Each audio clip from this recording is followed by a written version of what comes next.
একজন পাপীকে আল্লাহ সারা জীবনের গুনাহ মাফ করে দিয়েছেন শুধু ঘুমের ঘরে একবার আল্লাহ নামটা ডাকার কারণে।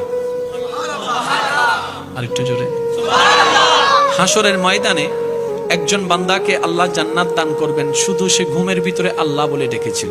তো ফেরেশতা জিজ্ঞেস করবে, ইয়া রাব্বে করিম, সে তো যে আমলটার কারণে তুমি তাকে জান্নাত দিচ্ছ এত গুনার উপর ভারী করে, যে নেক আমলটাকে বানিয়েছো তুমি, আল্লাহ সেই আমলটা হচ্ছে তোমার নাম ডেকেছে, আর তোমার নামটা তো সে স্ব ইচ্ছায় ডাকেনি, ঘুমের মধ্যে ডেকেছে, ঘুমের মধ্যে ডেকেছে, ঘুমের ঘরে ডেকেছে।